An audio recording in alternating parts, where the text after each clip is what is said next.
Hey, it's me again, Alchemist Stew, and I finally finished Summer, as I said I was going to, and things take a tragic turn for Ashley and Langdon with their newest child, Sarah.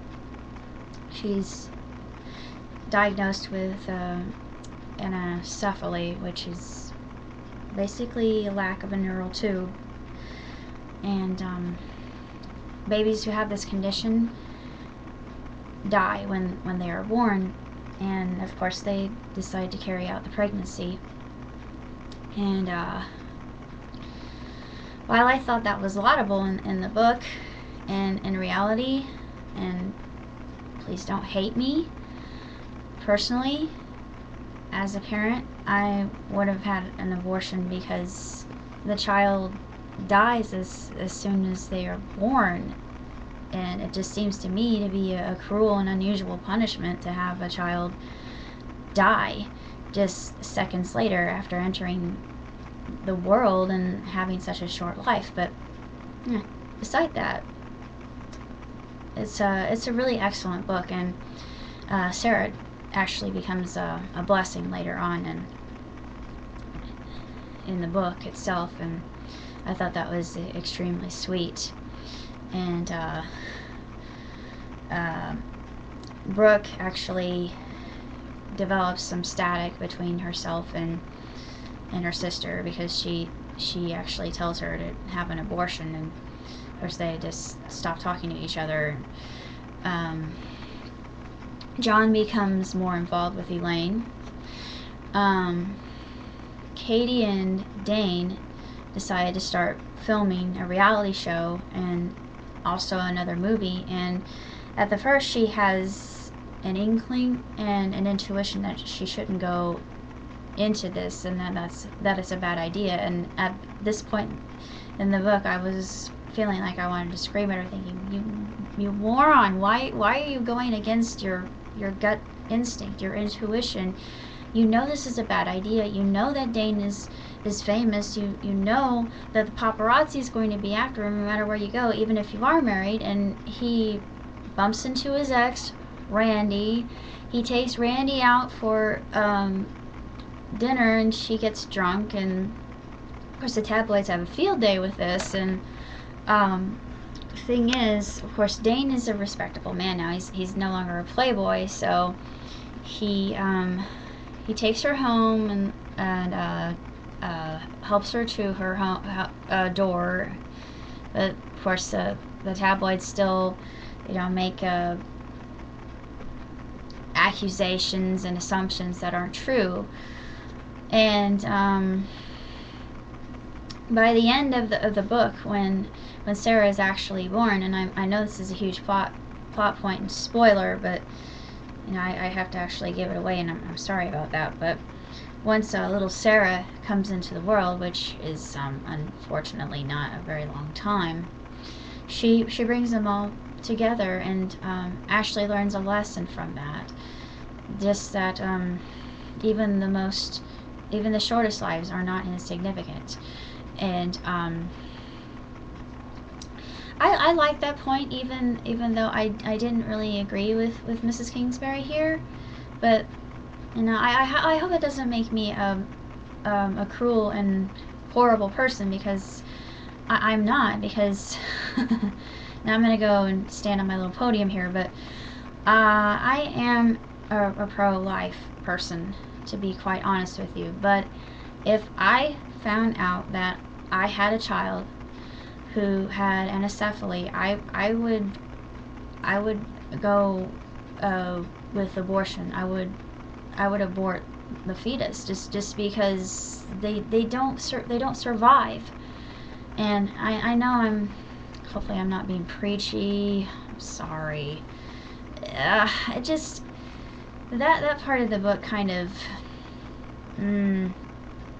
it didn't sit with me well. But despite that, and I cried when little Sarah died, because I just thought how cruel and terrible that was. And I was agreeing with Brooke, and well, the way Brooke went about it is a little bit cruel, but um, at least Brooke was being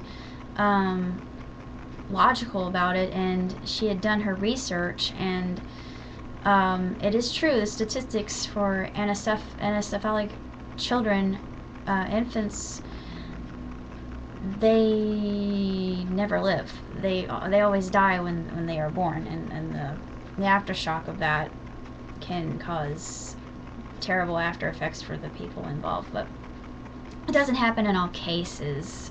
I'm not saying that the death of the child will always result in divorce, even though it's statistically proven that can occur. And I don't know. I just I didn't really agree with it. But despite that, I thought that it was a really fantastic book. And forgive me for going off on a tangent there and be preachy. And I don't mean to be waving the flag of pro-choice there, but I'm on both sides because I can see both sides of the issue quite well, and I want to be open-minded to that, because I don't think that you're going to be damned to hell just because you do that.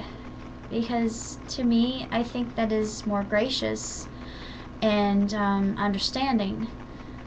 I say the same thing for those who are vegetables. Why prolong something that's inevitable? But beyond that, I know that sounds morbid, but honestly, I think life is for the living, and everybody's opinion is their opinion. You can form any opinion that you like. Your desires are your own, and it's a free society, and that's what I love. And I actually got into a conversation with a fundamentalist. Ooh, and it rubbed me the wrong way, because he said, with all the audacity of that a fundamentalist would, that I was cursed to hell because I support abortion. Well, not in the case of third-term pregnancies. That's just disgusting and sick. But if a woman is raped, if the child has some kind of defect, by all means. And I don't think that stem cell research is wrong. However, I do believe that stem cells can be taken from the donor's body and autografted and nah. Anyway, I just ever since that day, and I had another fundamentalist friend that I never speak to. I've forgiven him, but he got on my case because I can't tithe. I don't have the money to give back to the church. The way I give back is through my singing, and I volunteer, and I'm glad that my church doesn't say, well, you're going to suffer eternal damnation because you can't pay your 10%. And I hate dogma. I utterly hate dogma. I'm sorry. I really shouldn't hate anything. I dislike it fervently. I do not think that it is I really don't think that it is a good idea to just shove something like that down someone's throat and expect them to think, well, yeah, well, why don't we just all follow? And it's just, what's wrong with the world is that there are too many fundamentalists that think that their way is right and their God is, you know, the biggest and the best God ever. And no, that's ridiculous. We're all part of the same family. Yes, that is true. We are made by a awesome creator who encompasses both genders as far as I'm concerned. I do call God he, mind you, but I think of God as having both male and female attributes. Excuse me, sorry, but my computer just turned off and it freaked me out. But beyond that, I'm sorry, I'm making this too long and I'm making it too much of a tirade. I got way off topic, and I shouldn't have, but it was just that one little thing, and you just can't get me started on things like that. But anyway, I just didn't agree with it. But beyond that, I really think that Summer is it's an outstanding book. It's superb. Don't let that little thing just don't let it get in the way of the actual enjoyment of the book. It really takes nothing away from the message of the book itself. It's just that I didn't necessarily agree with that, and I just think that fundamentalism is the one thing that's wrong with the world right now. And I think that we should embrace each other and learn to get along, and just realize that we are not alone on this planet. And I don't mean to scare anybody here, but I really think that the veil is starting to thin, and I believe that we are beginning to have an awakening.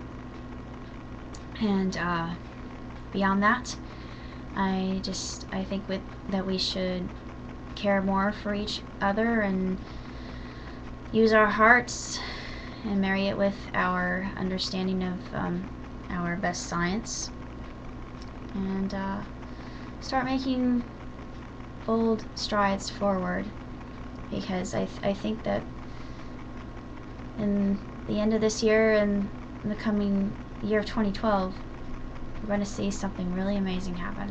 I think it's going to be a revolution, and we'll just wait and see.